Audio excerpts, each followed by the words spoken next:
Salam aleykum. Deməli, XSO4 vur NH2O-nun suda məhlulu 250 qramdır. Baxın, 250 qram kristal hidrat məhlulu. İndi bizə maraqlıdır ki, görək burada nə qədər kristal hidrat var. 250 qram kristal hidrat məhlulunda nə qədər XSO4 vur NH2O var bilmirəm.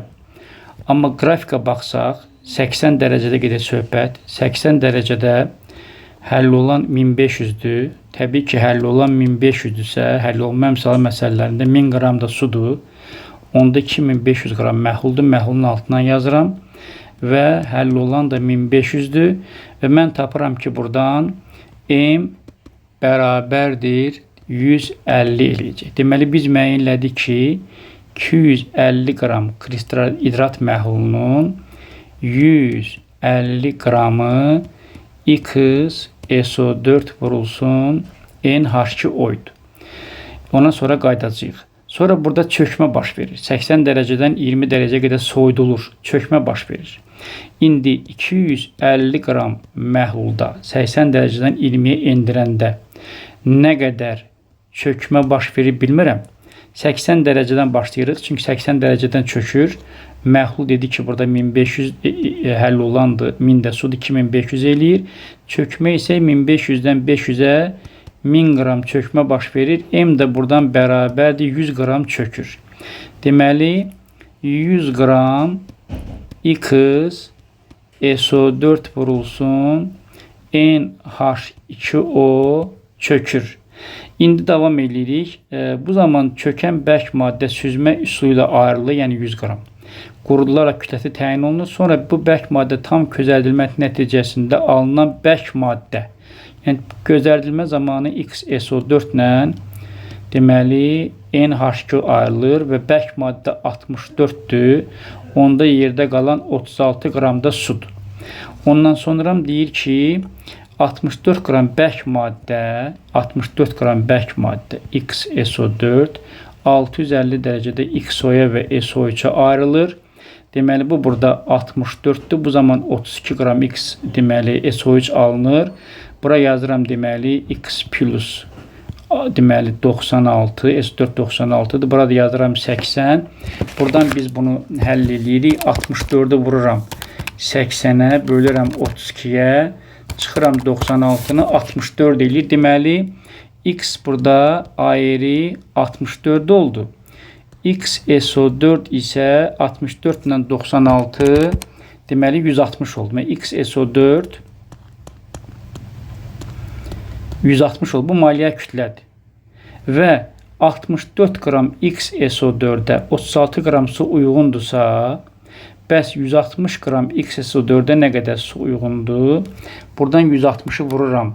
36-ya bölürəm. 64-ə 90 qram su uyğun gəlir. Bu da 5 mol su deməkdir. Deməli, kristal hidratda deməli, N nəyə bərabər olacaq? 5-ə bərabər olacaqdır. Biz bunu da buradan müəyyən elədik. Aydındır, yəni burada sərgəli burada saxlayaq. XSO4-ün molyar kütləsi deməli 160 oldu və bizə onda kristal hidrat necə olacaqdı? XSO4 vur 5H2O. Onda bunun maliyyə kütləsi neçə olacaq? 250 olacaq. Çünki bu 160-dır, bu da 90-dır. 250 bizə lazım olacaqdır. Artıq biz bunu da müəyyən elədik. İndi 28-ci sualda X-in ispat kütləsi dediyi 64-dür. N də buradan 5-dir. Sonra yazdı ki, birinci proses zamanı çökən maddənin kütləsinin zamandan asılı qrafikini qurun. Təbii ki, 150 qram idi XSO4 və 150 qram idi. 150 və 100 qram çöktü, gəldi, oldu 50. Yəni 150-dən 50-yə düşəcək. Və 80 dərəcə Selsiyə doymuş məhlulda duzun kütlə payı. Yəni 250 qram məhluldur bu heç. Duzun kütlə payını bizə maraqlıdır ki, duz özü nə qədərdir? İndi duzun kütləsini tapaq, sonra onu 150-yə bölüb, deməli 250-yə bölüb 100-ə vuracağıq. Çünki məhlul 250 qram. Deməli, bu 250 qram məhlulun 150-si kristal hidratdır. Bu 150 qram kristal hidratda nə qədər X SO4 var bilmirəm. Ancaq biz bunu 250 tapdıq axı. X SO4 5 aşkon.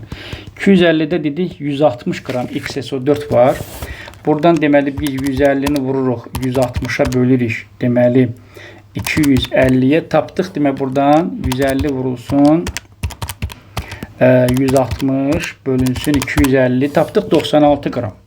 Deməli burada 150 qram X SO4 kristal hidratının 96 qramı duzdur.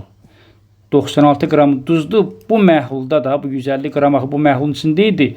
Bu məhlulun içində 150 qram kristal hidratın 96 qramı duzdur və 96-nı bölürəm 250 qram məhlula.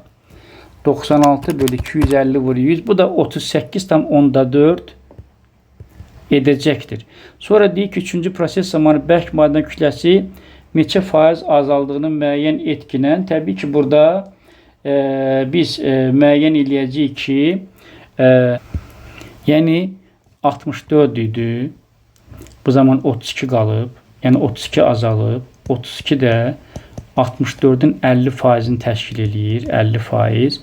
X-in kütlə payını tapmaq lazımdır. X biz neçə tapdıq burada? 64 tapdıq.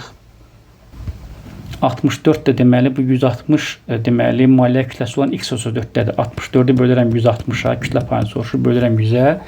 64 bölü 160 bölü 100. Bu da 40% edəcəkdir.